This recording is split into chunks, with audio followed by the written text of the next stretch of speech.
Hi everybody, Raiden back with another Mechabellum video. In today's video, we're going to be covering the new unit in Season 2, the Raiden. It's kind of like the boat, the old boat. Well, new boat's big, but old boat had similar health, 15k HP. Speed is the same. Attack is a little more, but it has 0 splash, so it can only hit the units that it actually shoots with its lightning.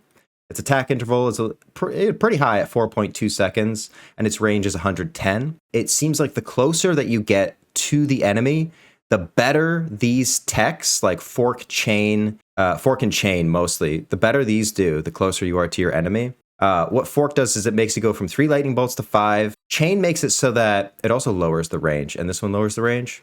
This one makes it so that the lightning bolts will fire to other enemies within 60 radius after hitting an enemy, and each shot deals slightly less damage, 30% less. The closer I got the Raiden to my enemy's units, the more the arcs arced, I guess, to other units. And actually, I can show you an example of that right now that I just did in the testing grounds.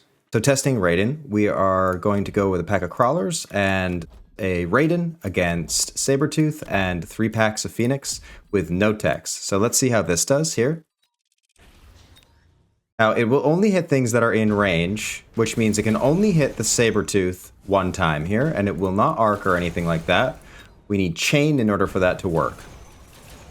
So this is still a decent matchup because we can still kill 3 of these Phoenixes at a time as long as we're within range of these units. And so that still wins. But something that's a little more effective here, something we can do, let's give it the chain.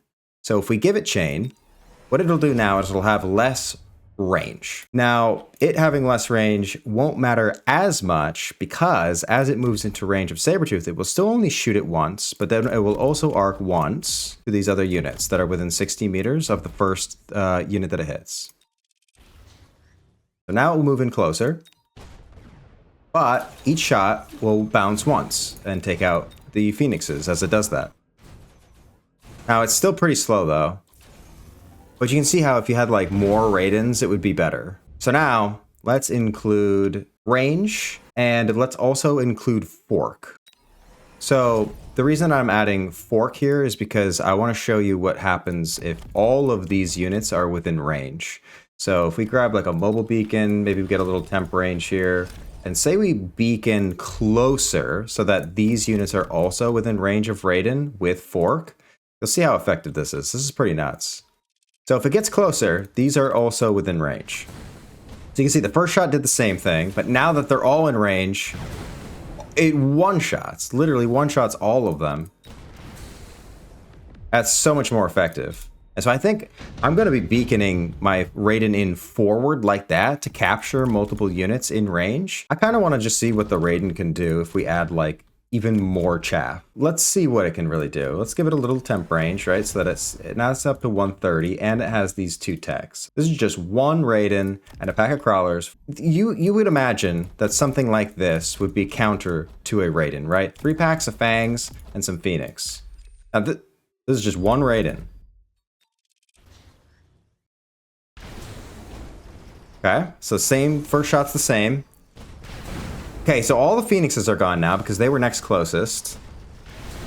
Okay, so now all the Phoenixes are gone and now there's just Fangs. This is nuts. I don't know. This is only 1 Raiden, so you can imagine if you had like, I don't know, 3 or 4 of these guys doing this, it would be completely insane. So just to cover it real quick, right? Range is a nice first one to take because it will allow the Raiden to stay back and kill units and get levels. Now, it seems like the second one you probably might want to take is chain because you don't have to be in range like fork in order to get the benefit of the chain, since if it hits a unit, each lightning strike that hits will chain once, right? So starting out, you have 3, and so you'll get basically 6 hits with chain. Now, if you're within range with fork and you extend it to 5 and you have chain, it will be 10 hits. So watch how fast Raiden clears when it has fork, chain, and range and is in range of like a ton of units. So I've added a ton of units here. So let's get these Raidens within range of all of these units by beaconing them forward like this. We'll give them temp range. Let's see what 4 Raidens can do against this much chaff. Actually, you know what? For shits and giggles, let's also range these guys, right? Let's give the Fangs a fighting chance. Can the Raidens take out this many units? This is like 6 packs of Phoenix, 8 packs of Fangs, and a Sabretooth. Here we go. Okay, so that first shot's the same, but as we come into range here, okay, almost all, okay, all the Phoenixes are gone. That is bananas, dude. And it's even hitting the tower back here with the chain. I also have 2 games for you. We're going to go through those like in-depth analysis and just analyze this unit together. So starting out season 2, we all lost 10% MMR. So I was like 2100 before, so now I'm 1900. And my opponent here is like 1925. So we were both low 2100s before this new season. And I have gone with Cost Control Specialist in this game with the tanks and the arc lights. My opponent has gone Farseer Specialist, which he'll get on round 3. And he has the Fangs and the Storm Callers. Also decides to grab 2 arc lights and is setting up in a very standard position here in front of his towers. We are on aggro. And something I noticed, so I actually lost a game right before this with the Raiden, where I had lots of crawlers, which you do need lots of chaff, but my opponent was able to use a Vulcan to actually torch all of my crawlers. And so this game, I had a little bit of a different plan. I was going to go more sledgehammers on the ground, since they're a little more difficult for him to wipe out with like Incendiary Bomb. And I am hard forcing Raiden in both of these games that we'll see. Just experimenting, trying to figure out what works best.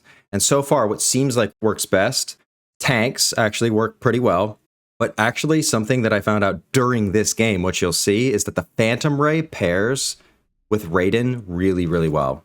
So on round 1, we also grab a couple packs of crawlers here, and these delayed crawlers have the intention of not dying to this arc light. That's the point of the delayed crawlers here, and they'll actually, because they were delayed, we'll actually take the round off that, since we still have chaff, and my opponent does not.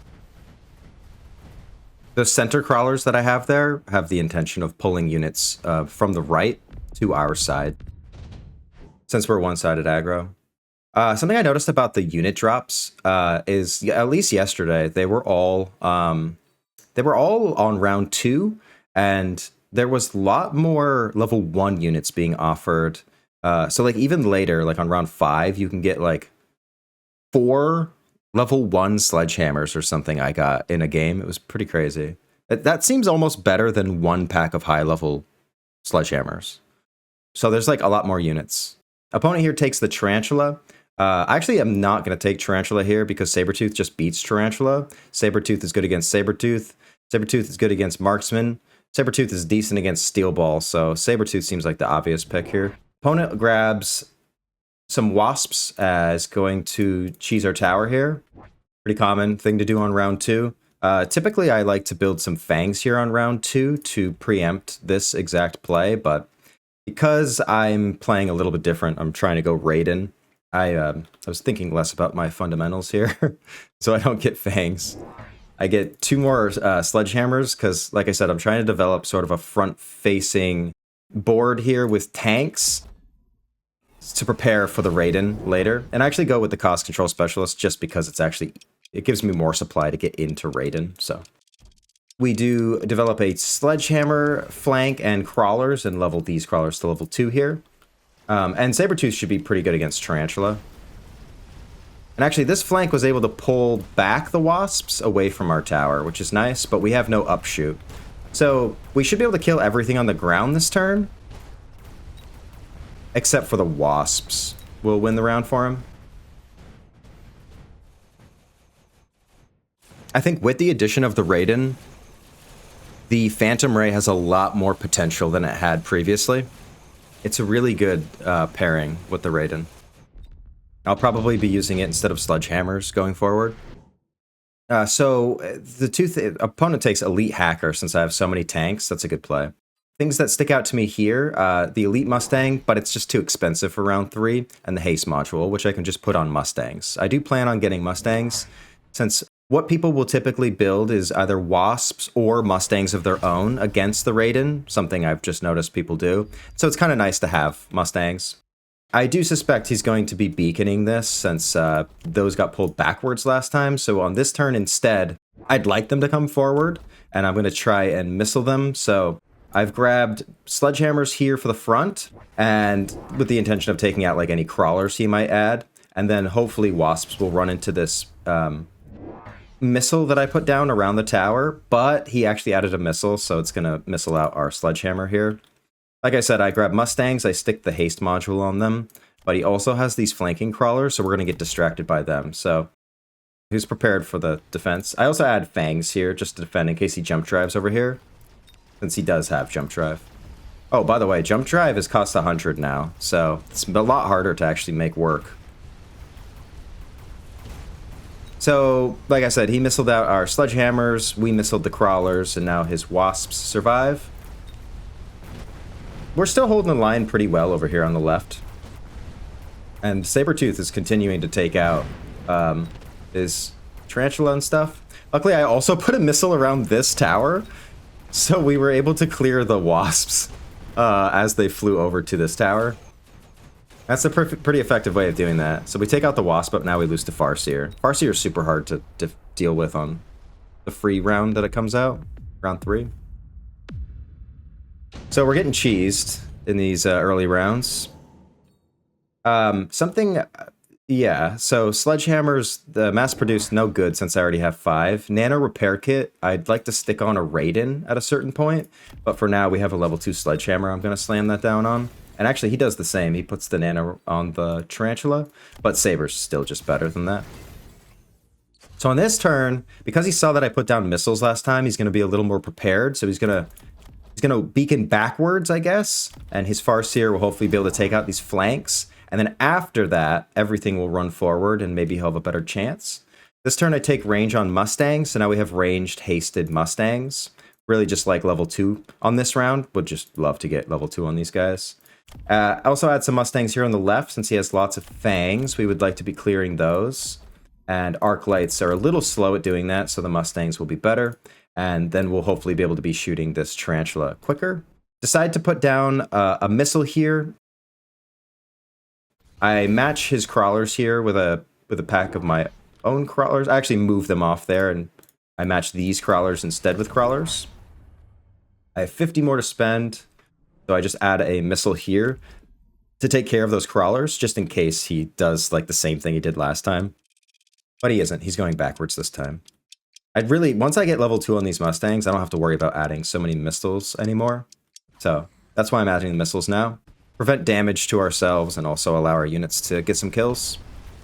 These Mustangs over here on the left are going to be really good now, taking out all these fangs, allowing our units to be shooting the tarantula. Like I said, we want level 2 on these Mustangs over here, which after this arc-light kill they should get. Boom, they did get it. And our Sabretooth will win us this round here, since it's unkillable with the nano repair kit, and his wasps here are running into the missile that we put down. Now we have the Mustangs to clear the last of his air.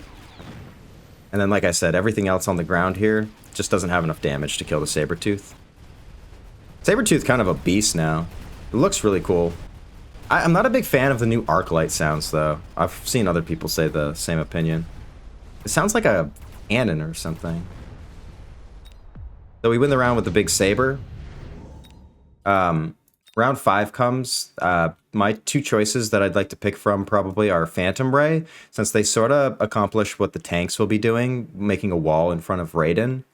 And the Rhino also looks pretty good. Since we have a nano repair kit. But like I said, I'd like to put the nano repair kit on a Raiden, because I just want to see how well that does. Opponent goes with the Rhino. Since he's up against this healing Sabretooth, he'd rather sell the tarantula and transfer the nano repair kit to the level 4 Rhino. I think that's a good play. We did get level 2 on these Mustangs. I'm still deciding between Phantom Ray and Rhino. Opponent on this turn grabs himself hackers with range, so he does have the elite hacker card. Luckily on this turn we don't take ground units though, we take the Phantom Rays. So these will be really good when we get the Raidens on the board. Which actually on this turn, the Raiden is coming. I sell the big Sabretooth, and I grab 2 Raidens, and I'm going to put the nano repair kit on this guy. But since he added this healing Rhino, we don't have the DPS to actually kill that Rhino anymore. Luckily, we did go up into the air, but because the arrays don't have armor yet, the Fangs and the Wasps will be enough to actually take them down.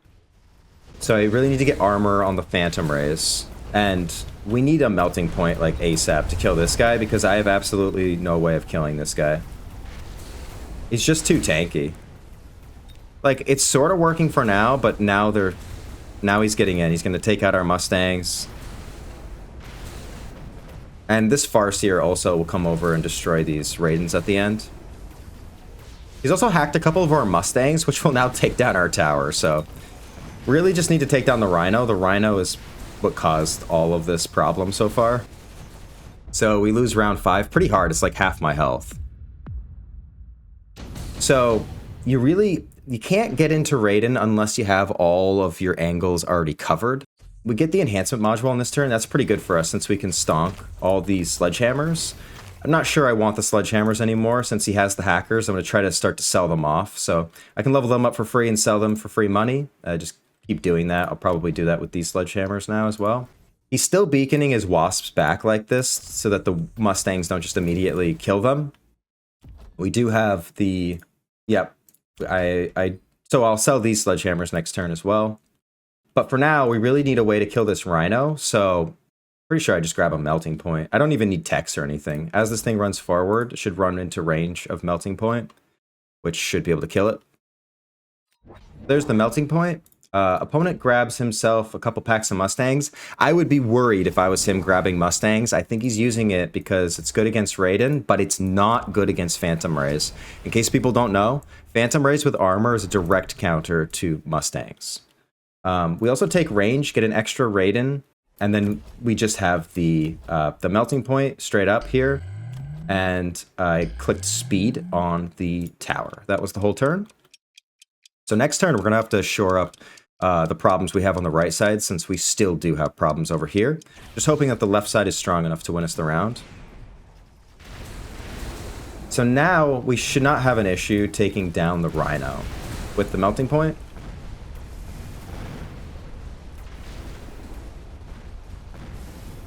So there goes the Rhino, and the range on the Raiden keeps us out of range of the Mustangs. So now we can just sort of blast those. It seems like the Raiden does have direct counters, right? But also everything that counters Raiden seems to just also counter back. Like, it just cleared all of those Mustangs. So Mustangs are there to kill the Raiden, but Raiden's just killing the Mustangs. I don't know, it's kind of a crazy unit. I haven't seen many units like it in the game. So anyway, that round was a lot better for us, but the Farseer here is too much. And also our melting point will be hacked, which is no good for us. On round 7, there's a nuke that's offered, so I actually have to play around the nuke on this turn. If he uses it, it will blow up literally everything here. So I'm like, I skip. Opponent actually skips it, but I still have to play around it, because if I get nuked here, I pretty much just lose the game. I'm on 1400 HP here. So I decide to shield the melting point so that it won't die. I still can sell these sledgehammers, and then I can transfer the enhancement module to the melting point. And I need to beacon these Raidens the hell out of here, right? We get armor on the Phantom Rays, so now the Mustangs and the Fangs will not be effective.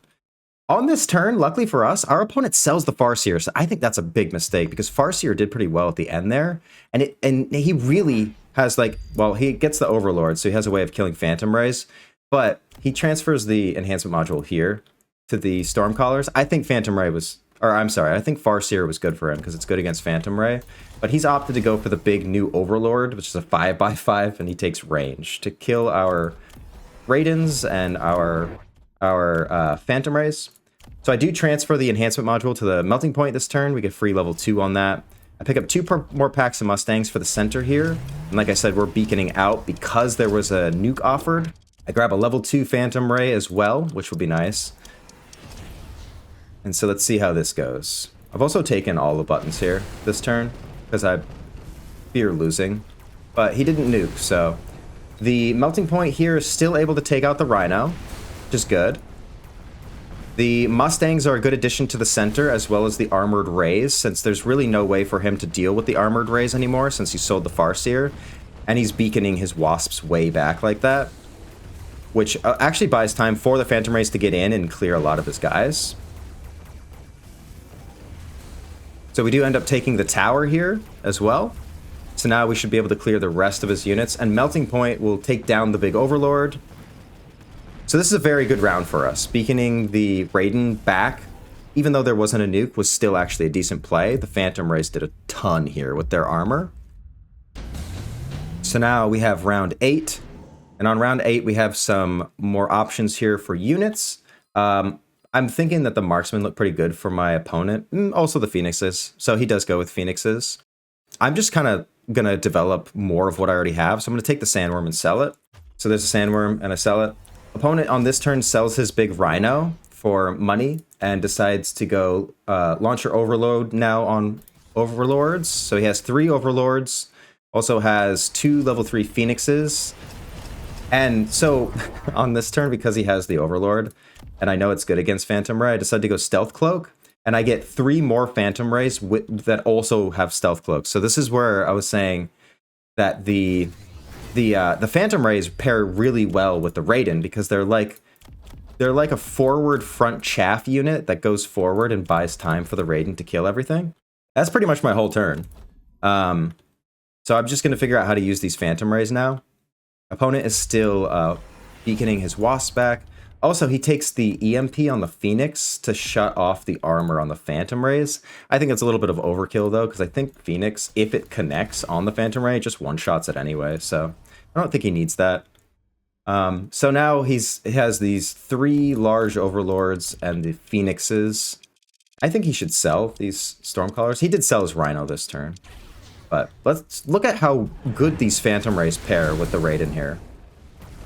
I thought this was crazy. So I don't even think I'm going to build Sledgehammers anymore. I think it's just going to be Phantom Rays. So the Phantom Rays on the left here have fallen, but we do have more alive all the way over here on the far right, which should be able to get into that tower. And we are losing a couple of our Raidens over here because our Phantom Rays are already dead. But these Phantom Rays were able to take the tower and buy time for us to kill the remaining Overlord and the Hacker on the ground. Now we do pretty much lose everything else, but you can see how effective the Phantom Rays were there. The perfect distraction unit to run forward. So we have a small win here on round 8. I was kind of hoping we were going to finish the game here, but it's not over yet. So on the last round of the game here, I just need a way to get in there and take towers. Also, something I forgot to mention, I think that like tank production line and steel ball production are really good on Raiden. If you can delay Raiden and actually just keep like shitting out steel balls for a long time, they are, again, like the perfect chaff unit. So just deciding what I'd like to do here, I think I ultimately end up going with heavy armor. And just putting it on these Raidens. I also can sell this Melting Point since I've stonked it as well, and just go further into, you know, getting techs on my Phantom Rays. So I do sell the Melting Point. I level all the Raidens. I heavy armor this Raiden. So now we have items on these guys. We level the Mustangs.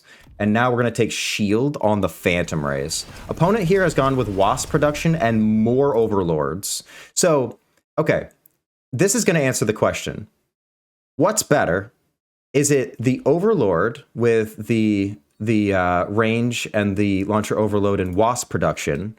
Or is it the Raidens with the Phantom Rays? Well, I also have the Mustang, so that'll take out the Wasps. But these new Overlords are crazy. And I think he really should take a level on this Overlord since it has an item. But so this turn, I do take the shields on the Phantom Rays, but I also just create the ultimate distraction here on the left to distract all of his guys, right? To shoot these crawlers. And then I'm going to beacon these Phantom Rays right into his tower while they're stuck shooting these. So let's see if this works to end the game. I also misallow all of his chaff in the front. Look how good these Phantom Rays are, though, with the Raidens. So we do have the distracting crawlers, like I said. Raiden's flying in, destroying overlords and pretty much everything else on the ground. Phantom Rays are able to get in, take the tower, and it's a slaughter this last round, right? Because we just got that tower so fast. And we have all of these high-level Mustangs just blasting down his guys. But look how long the Phantom Rays, they're still alive. Like, even against Launcher Overload in range. So let's take a look at the board here before we move on to the next game. So in this game, the Raidens were really good. They were able to clear lots of the chaff. I think the Phantom Ray in this game actually is the thing that shines, since I kind of spammed the hell out of them. But I just wanted to show you that in this game, when you're playing Raiden, you do need a forward, you need like blocking units, right? So the Phantom Rays are kind of perfect for that. If opponent is playing Mustangs, you go Armored Rays in the front. Even if opponent's playing like Overlord or like Wasps, you still go Rays in the front with like the Stealth Cloak and the shield, because they end up kind of living, even though they're directly countered by those units, they live for kind of a long time, which actually buys time for the Raidens to do what they need to do. Also, I mean, having like lots of just sort of like spammy units, like Mustangs, the Phantom Rays, are good support units like for the Raidens, I think. Now, again, I'm still experimenting, trying to learn how to use this unit, so take everything I'm saying with like a grain of salt, because I don't know the best way of playing this yet. These are just things that have worked for me so far. This formation of units does beat the new Overlord as well, so in case you're looking for ways to beat it, this does work. So in the last round here, I think I planned on getting more Phantom Rays. That's why I clicked all these buttons, and I kind of just did that real quick, but then once I got the shield on the Phantom Rays, I couldn't afford more Phantom Rays, so I just went with 3 crawlers. Ideally, I would just get 3 level 1 crawlers and then spend my money a little more, you know, like appropriately, I guess, or just, you know, get another tech maybe on like Raiden or something like that, or even on crawlers, like just Impact Drill, you know, saving a little money, getting Impact Drill on crawlers, probably not too bad. But this big flank here was able to distract like all of his guys so that we could just fly these Phantom Rays in straight to his tower. I think the Raiden does well. It's basically like an all-flying board with some Mustangs in the back. I still need to perfect how to play Raiden, but this formation works. So let's move on to game 2 now. In game 2, our opponent is ranked similarly to our last opponent. Low 1900s right now, which, again, before patch was like 2100. On this game, I decided to go with the Typhoon Specialist with the starting pack of the Sabretooth and the Arc Lights, which is new. You can start with Sabretooth. You can also unlock Sabretooth for just like any other unit, which is actually really strong to be able to get this guy. Opponent is a Fire Badger Specialist. He has the tanks and the crawlers. Again, we have the Sabretooth tanks and the Arc Lights, and I already like our matchup a little bit better than my opponent. Something that I suspect on this game specifically is him getting Marksman, since it's like, and he does get Marksman, it's like pretty much probably the only unit that can actually take down Sabretooth in the first round. So I think you're going to see that being pretty common. And so something you probably will want to do, I'm literally anticipating that. I'm spreading my Sabretooth out as much as possible because I anticipate the Marksman being on the outside of his tower exactly the way it is. I was a little surprised that I was able to make that read so accurately, actually. So I'm just deciding where to position these Arc Lights. I just sort of have them here in the center, slightly behind the Sabretooth. That way, as chaff comes forward, we can clear that, and then the Sabretooth can take out the rest. And I'm just deciding what kind of chaff I'd like. Do I want fangs or do I want crawlers? Decided to go with crawlers. And I put them on the outside like this, because I'm okay with the Sabretooths grabbing aggro early since they're so tanky, even against the Marksman. You can see they'll be taking shots here, but because we have the chaff clear and the crawlers coming in at the end, we'll be able to take out these Marksmen, and our Sabretooth will live anyway. And since we have the Arc Lights also, the tanks will be stuck shooting crawlers and Arc Lights, and then we'll clear the rest with the Sabretooth. So it's kind of a nice formation to start out in. We spread it out like that. I think they probably also do really well like on one side. But you'll be facing Marksman, I think, most of the time. So on this round, I decide to grab the Rhino Assault, and opponent grabs the Deployment Module. So I'm going for a tempo play here, and he's playing the long game. I think deployment module, honestly, is probably the better play. I do need to consider the Rhino Assault, though, so I'm going to be throwing crawlers back here behind my tower. That way, if he Rhino Assaults, we have Chaff to distract, while the rest of our units and our Rhino hopefully takes the tower. He's also decided to stick his free level 1 Fire Badgers that he got this turn up here into our flank. This is super annoying because it will kill both of these crawlers. Pretty good play with Fire Badgers here. And so, like I said, we grabbed the Rhino Assault. We have the 2 packs of crawlers. Looks like that's all we can afford this turn. I also took the levels on the crawlers since they both leveled up off of the way that they ran forward, took towers, and killed marksmen. Seemed decent. Opponent here is going to grab himself a pack of crawlers to also kind of do what I did, put some units in the back against the Rhino Assault. Also has some fangs here on the left so that his marksman can try and shoot the Sabertooth down, but now it's shooting the Rhino instead. And we almost get these Fire Badgers dead, but they actually end up clearing all the crawlers. One of them lives. So the Rhino Assault's good just because it distracts the marksman, and then we still have the level 2 crawlers that get in here and will actually do a ton of work this round. He has the 1 Fire Badger alive, but we've taken the tower now. Unfortunately, our units on the right died, so we don't get to capitalize on the tower being down. Yeah, I think that the Sabertooth here is still a little too tanky for the marksman. It should be able to clear like the rest of the board here.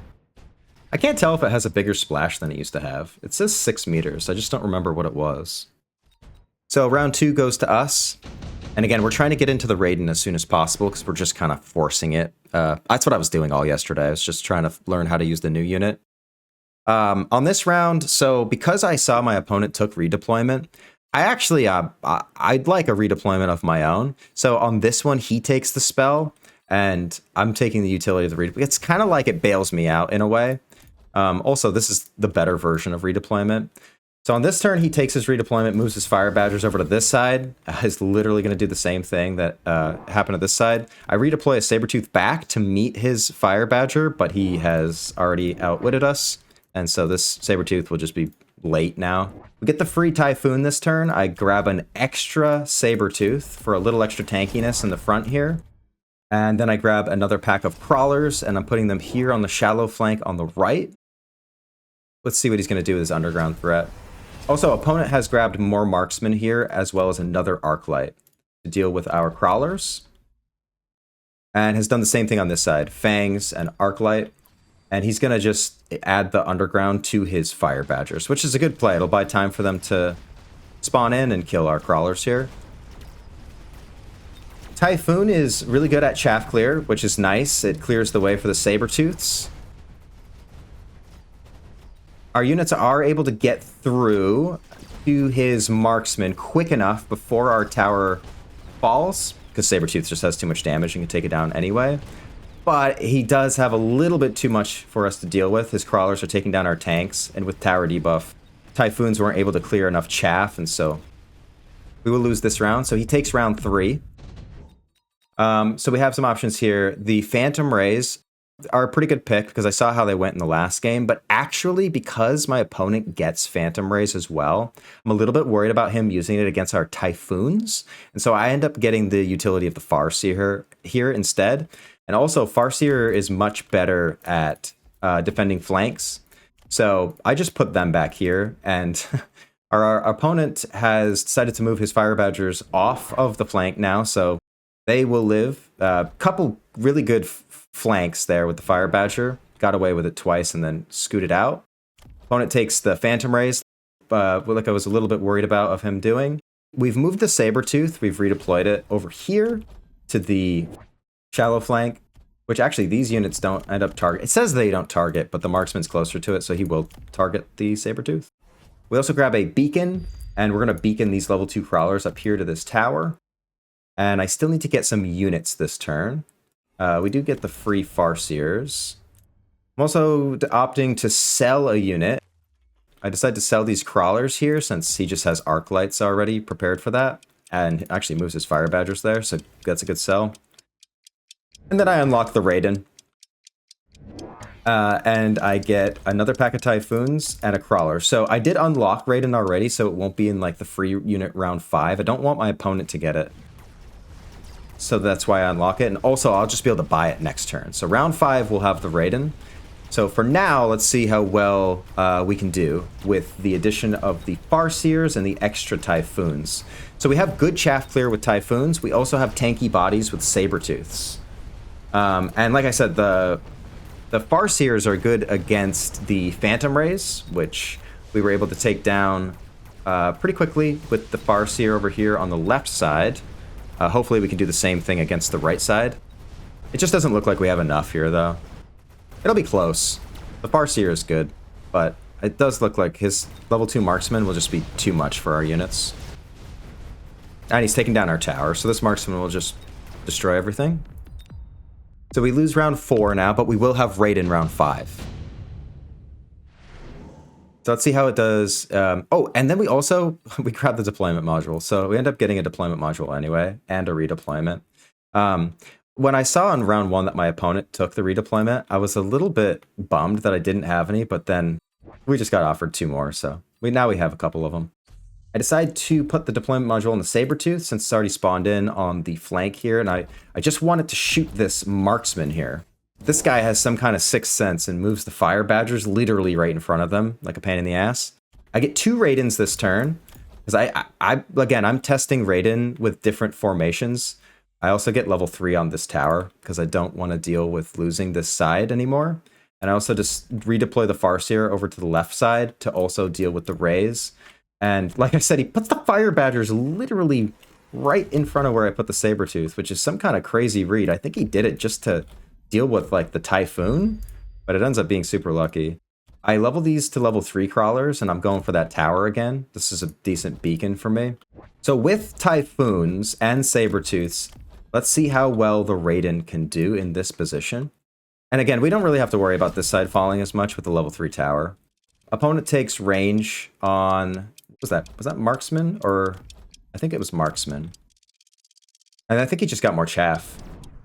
He's also going to missile out right here. We do have good chaff clear with Typhoons still, which should allow our Raidens to be shooting priority targets. And it is going pretty well, actually. The Raiden seems to be really good as well against Phantom Rays. Watch it delete Phantom Rays. There goes Phantom Rays. And this tower is level 3, so we don't have to worry about that as much. He is hitting our Raiden now with ranged marksman. So we'll need range on the Raiden. But with the tower debuff there, we're able to take down the marksman. And now he takes down our tower, and this level 3 marksman is pretty scary for us. We aren't able to get good arcs right there to take out the marksman. So let's just see how we do maybe with some more Raidens. Get some free units offered to us this round. I'm a little worried about Melting Point because I had already faced it at this point and lost to Melting Point and Vulcans. But we do have a tankier front line here, so I'm not as worried about Vulcans. Opponent does take Melting Point, though. And I go with the Wasps, since I think that they're going to be good distracting units to push ahead of our Raiden here, because I kind of suspect he's taking Melting Point. We have the Rhino Assault back up this turn, so we need to figure out where to be dropping that. I think we just use it. Yeah, we just drop it right there. Again, because I kind of suspect Melting Point, I just need more bodies in front to buy time for Raiden to like get in there and destroy stuff. Take the level 2 Typhoon here. That'll be better at killing the Arc Lights and the Phantom Rays and stuff. Decided to go with Oil on this turn because he has the Fire Badgers on this side. I want him to burn himself with the oil so that our units can fly in and take the tower quicker. So I decided that's how I place my oil here. And you'll see how well that works with the Fire Badgers on this side. So I'm just deciding, what do I want? I take range on Raiden and I get a 3rd Raiden here. And I can afford another pack of crawlers. I moved the Sabertooth actually back from where it was. And I put a shield down as well because I'm a little worried about like a missile. So the fire is good. It burns all his chaff here. which allows us to get onto the melting points a little quicker. And we have the range. And also now the wasps are flying forward, right? So that's why we had the wasps to distract against melting point. We are able to take down the tower, and we will get the melting point here. And I think we should be able to get him. Yeah. So this round we finally win. But we do have to consider that the win was only because of the oil. I still think he has a stronger board because he has lots of chaff. So a pretty good win on this round for us. We actually get him within striking distance of defeating him. So on this turn, we get these production lines, and I am going to be taking one of these. And actually the steel ball is the one that sticks out to me specifically because it's good at killing melting points. There is an idea to get the tank production line because it does take melting point a while to kill them. You don't have to worry about, quick cooldown. His underground threat's already up, so I also have to play around that a little bit. I don't think he's going to stick it on the right side, and we already have Farseer, so hopefully I don't have to do anything different against that. And so on this turn, because I'm a little worried about the melting points and all of the chaff, and I don't think I have enough chaff clear, and I think he's going to go like multi-melter since he does run it, and maybe just energy absorption. I'm going to use these deployment modules, and I'm going to get these Raidens over here to the right side. And I have another redeployment, which I can move this guy as well, which is my 2 level 2 Raidens. I also put down 2 missiles to take out his chaff, since the only problem that we have on this side really is this marksman. We just need to get him dead. I grab a pack of wasps. I do level these. I get a 3rd Raiden for this side. And then I get myself another pack of wasps to accomplish sort of the same thing that they did on this side against the melting points. Just be distracting units for the Raiden to take everything out. And this guy has the steel ball production line, so we'll see how well that does here as well. Opponent is putting his underground threat here, and I'm beaconing my wasps over to this tower as well. He did get a 3rd melting point and energy absorption, so luckily we came over to the right side. He put down oil, so let's see how well this goes. This Farseer will take out the underground threat. And we're already in pretty far on the right side here with the missiles and the steel balls. Look at this. The steel balls actually end up doing so much here. So good thing we came to the right, because he oiled, shielded, and put up these melting points. All the while, we're making more steel balls, which are behind our crawlers, which is perfect, because now we can kill the melting points with the steel balls. So this is a crazy... Get this. If you have Raiden, get steel ball production line. It's really freaking good on the Raiden. It's like the perfect chaff that you need in front of them, especially against melting points. So this was the second game. Couple redeployments there. We were able to move our high-level Raidens over to the right. The steel ball production line is super good, apparently. If you can get this, definitely stick it on Raidens. His underground threat didn't work as well. We actually leveled this tower to level 2 just in case, and the Farseer and the crawlers here were able to take that out. He oiled us, thinking that we were going to try to fly forward towards his tower here, but the big transition to the right, we were able to take that game. So Raiden also does well with redeployments. It's a really sneaky, it's like a big giant unit, but it's a sneaky aggro unit. In both these games, you didn't see me take fork or chain, but I have messed around with fork and chain, as you saw like at the very beginning of this video, the ways that you would use that. So hopefully I'll be putting out more content where we have more text on the Raiden. I'm going to keep messing around with this unit and hopefully try and figure out like, the most optimal way of playing it. I showed you now, this is a couple examples in these games, but I think we're going to need some more to really, figure it out. I've only played like 5 or 6 games with Raiden, and that's definitely not enough. Takeaways from both these games. Phantom Rays, good to pair with Raiden. Tanks, not as much. They might go Hacker, right, which is just going to cause you more problems on the ground. Wasps are good against things like the Melting Points and Marksman. Pairing them with Mustangs behind can be pretty good as well, because I think something people will be doing against it often enough, like in the last game you saw, people will be building those big new overlords, which might actually work if you don't have Mustangs. So consider the Mustang if they're doing something like that. I think they're good with Typhoons. I couldn't actually tell how well like the Typhoon Raiden combo was working here, but it does feel like Typhoon has good chaff clear, right? And allows Raiden to be shooting like the major units. So I think you could definitely pair those things. Things to watch out for when you're playing Raiden. Multi-melter with Vulcan Incendiary, just like everything else, right? As a counter to literally everything. I think anti-air wasps are probably something that's really good against Raiden as well. So if someone's building anti-air wasps, you'll also need Mustangs, right? And then you might even want to transition out of Raiden depending on how poorly that might be going. So there's my initial takeaways. I hope that this video was helpful for anybody who might be struggling against Raiden or maybe just trying to figure out how to play the unit. Just leave me a comment and see what kind of stuff do you guys want to see that has changed in Season 2? We have like the Sabretooth, the Raiden. There's good new synergies between units. So let me know what you'd like to see. What's maybe what you're losing to, what's going well for you. Maybe I can get some ideas from you guys. So until next time, thanks very much for watching and I will see you in the next one. Have a fantastic day. Bye-bye.